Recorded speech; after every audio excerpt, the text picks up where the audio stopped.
Oh, that's hot. That's hot. Apologies for that immature intro. It seemed like a good idea at the time. I'm apologising for nothing. I thought it was great. So, guys, earlier I said to Ro, do you fancy going to the cinema to see Bumblebee? And I hope you don't mind me saying, his initial reaction was, I don't think it's going to be all that, not really fussed on it, but eventually you were like, yeah, I'll come along. I've waited till now to ask the question, is it better than you'd feared? Not only is it better than I feared, it's probably one of the best films I've seen this year. Wow. Alright, that's good news, because I loved it. I went into that film expecting not a lot. I'll say it now, I was a bit of an emotional wreck by the end. We'll go into that in a bit more detail very shortly. First of all, here's what it's about. In this prequel, Bumblebee kicks off with an action-packed war taking place on Cybertron, where Bumblebee and his fellow rebels are forced to run away from the Decepticons, with our title character heading to Earth. Bumblebee's arrival on our planet doesn't go too smoothly, with a group of US soldiers led by Jack Burns, played by John Cena, who immediately orders the Autobot be hunted and destroyed.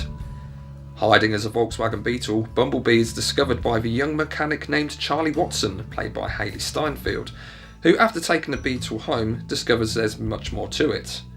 This social outcast forms an unlikely friendship with the Autobot. Is she able to save her new friend from the army and the two Decepticons, Shatter and Dropkick, that have tracked down Bumblebee's whereabouts?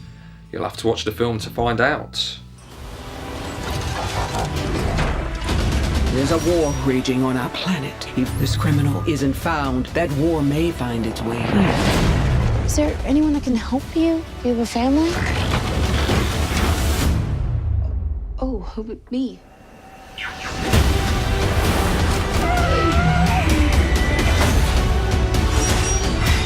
They're calling an army.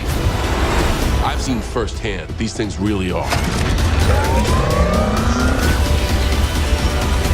Bumblebee, there is only one way to end this war. You must protect Earth and its people. Before we talk about Bumblebee, I'm just curious, the Michael Bay films, were you a fan of those ones? In a word, no.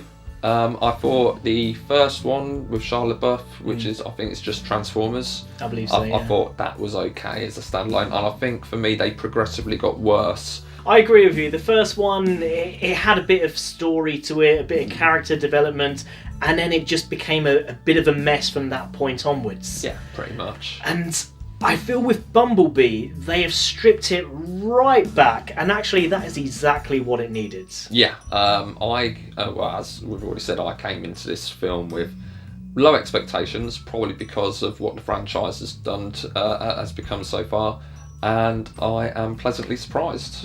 You probably realised by my choice of words, this is not directed by Michael Bay, produced by, but not directed.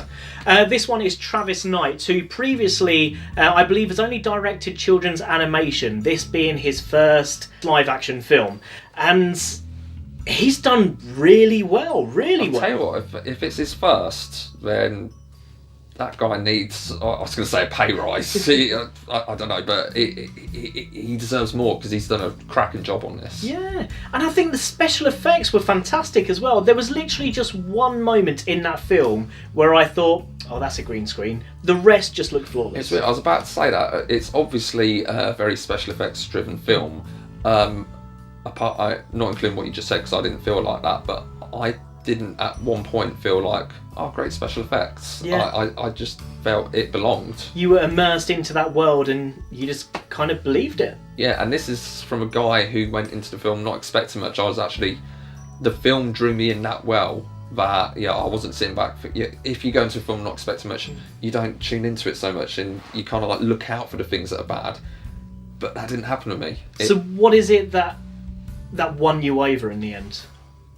Overall, it's a great film, but I think for me, this is going to sound so corny or something, but I've got you know my past with things about robots trying to be human, or show that kind of emotion. It gets to me because it shouldn't happen. How does he? I don't know what I'm trying to say, but I love Bumblebee. I loved how vulnerable he was. I guess. Absolutely.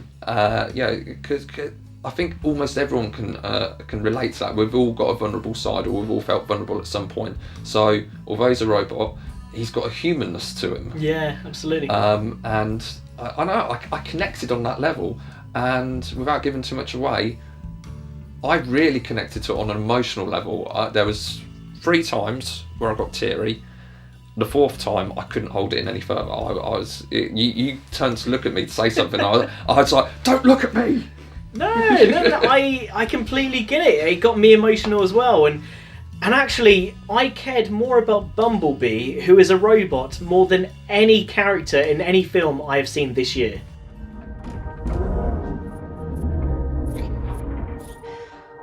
Who are you? Do you speak? I won't hurt you.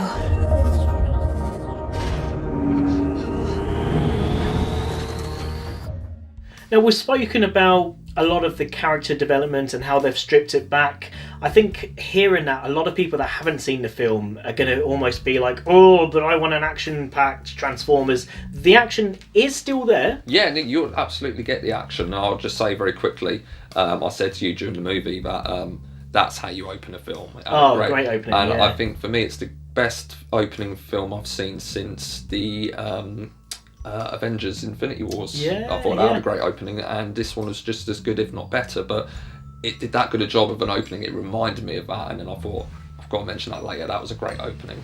Now, I don't know if you would take it this far, but for me, Bumblebee is not just better than the original Transformers, which I am quite fond of. This is by far the best Transformers film yet, I reckon. As a man, yes, I am a man, who went into the cinema with very low expectations, which sometimes helps. I've come out of that film saying, I agree, not only is it the best Transformers film of them all, it's up there with my top films of the year. What we've done so far, I enjoyed Creed 2, I enjoyed Infinity Wars. This is better. I have to agree, and I think it's because it was just perfectly balanced. It had just the right amount of action, comedy, story development. Such an emotional roller coaster for me. Yeah. And for a guy who's not really into story-driven films, although I can get behind them and understand what the story's about, I'm more about the action or comedy, because I love my comedy films.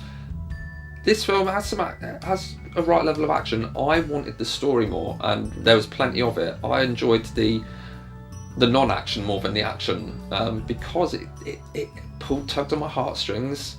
Not that it tries to, but that's how it got to me. And people connect with films in different ways, and this is how it connected with me. Perhaps it's because I'm really into my 80s movies, and as I said earlier, this has a real 80s feel to it as well. I'm going to go out there and say that for me, this scores 5 out of 5 Bumblebees. Wow. Okay, I can't bring myself to give it a perfect score, but purely because I'm very, I think cynical is the right word for me. It's got to be down to the button perfect. There could be no fault. And although I'm contradicting myself here in that I can't initially find a fault with it, I don't think it's a 5 out of 5 film. No, I see, that's fair. However, because Transformers has retconned the whole series and that the Decepticons helped us discover the internet, I'm giving it a 4.5 out of 5. Have you seen the film yet? Do you think we're maybe being too generous? Is Ro not being generous enough? Let us know in the comments below. And as always, thanks for watching. See you next time. Bye. Don't forget To subscribe to Micro!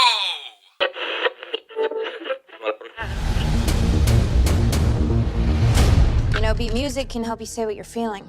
Try this.